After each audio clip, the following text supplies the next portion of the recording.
Saudara-saudara yang terkasih di dalam Kristus, para pencinta channel Skolastikat Claretian yang terkasih di dalam Kristus.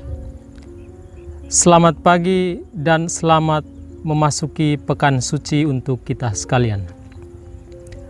Hari ini Gereja Katolik sejagat dengan jumlah umat mencapai 1,2 miliar penduduk dunia merenungkan satu misteri iman, yakni Minggu Palma. Minggu Palma di dalam Gereja Katolik dirayakan sebagai gerbang masuk untuk merenungkan sengsara dan wafat Yesus Kristus yang akan berpuncak di Bukit Cinta, Bukit Pengorbanan, Bukit Golgota. Saudara-saudara yang terkasih di dalam Kristus, Gereja Katolik hari ini menghamparkan dan melambai-lambaikan daun palma untuk menyambut Kristus Sang Mesias yang masuk ke kota Yerusalem. Minggu Palma merupakan gerbang untuk memasuki masa sengsara Tuhan kita Yesus Kristus. Kenapa gereja harus menggunakan daun palma? Karena daun palma melambangkan keberanian dan damai serta sukacita. Yesus yang masuk ke kota Yerusalem adalah Raja Damai yang menyebarkan kedamaian dan sukacita kepada umat manusia. Saudara-saudara yang terkasih, keberanian Yesus menjadi contoh karena daun palma menyimbolkan kemartiran, dan kemartiran di sini adalah contoh untuk berani bertahan di tengah tantangan dan cobaan. Saudara-saudara yang terkasih di dalam Kristus, di dalam budaya Israel dan Eropa, daun palma melambangkan kehidupan baru, karena pada saat itu musim semi dimulai, di mana segala tumbuhan hijau tumbuh kembali dan bermekarkan kehijauan di mana-mana. Oleh sebab itu, saudara-saudara yang terkasih, pada momen Minggu Palma ini ada satu refleksi yang kita petik, yakni berani untuk menghadapi tantangan dan kesulitan di dalam hidup.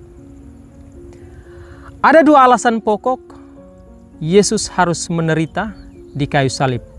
Dan pada hari ini, ia berani untuk masuk dan menjemput kesengsaraan itu yang akan berpuncak di Bukit Pengorbanan, Bukit Cinta, Bukit Golgota. Ada dua alasan pokok mengapa Yesus harus dihukum mati. Yang pertama adalah alasan teologis. Alasan teologis di sini adalah Yesus secara terang-terangan mengatakan bahwa Dia adalah anak Allah, Mesias atau Kristus yang datang untuk menyelamatkan umat manusia.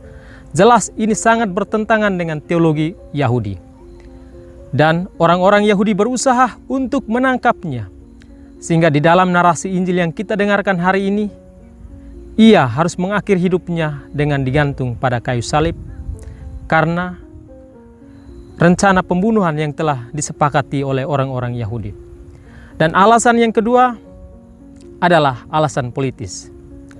Dan hal ini kita dengar jelas di mana orang-orang Yahudi, orang-orang sederhana, menyoraki Yesus sebagai Raja Israel yang datang untuk menyelamatkan umat manusia. Jelas di sini sangat bertentangan dengan Kekaisaran Romawi, karena hanya satu kaisar yang memerintah, hanya satu raja yang berpusat di kota Roma. Dan ini menjadi alasan yang paling kuat untuk Yesus dihukum mati. Sehingga dari narasi Injil yang kita dengarkan, mulai dari perjamuan malam terakhir hingga pada puncak Golgota, semuanya menjadi jelas sebagai bukti cinta Yesus di atas Bukit Cinta Pengorbanan, Golgota. Dan di puncak tertinggi dari salib tertulis Yesus orang Nazaret, Raja Yahudi. Ini adalah bukti yang paling otentik, alasan politis mengapa Yesus harus dihukum mati. Saudara-saudaraku yang terkasih dalam Kristus, Minggu Palma mengundang kita untuk merenungkan kita harus membawa kesejukan, kesegaran kepada semua orang. Dan kita diundang untuk tidak mengorbankan banyak orang demi alasan politik. Karena banyak hal yang kita temukan di tengah masyarakat, banyak orang demi alasan politik mengorbankan rakyat kecil. Mari saudara-saudaraku yang terkasih di dalam Kristus, kita bahu-membahu membangun iman, membangun masyarakat kita agar tidak menjadikan rakyat kecil sebagai kambing hitam atau menjadikan mereka sebagai objek belas kasihan agar mereka bisa bertahan di tampuk pemerintahan. Mari kita meneladani Yesus Kristus yang menunggangi keledai masuk ke Yerusalem sebagai Raja Damai.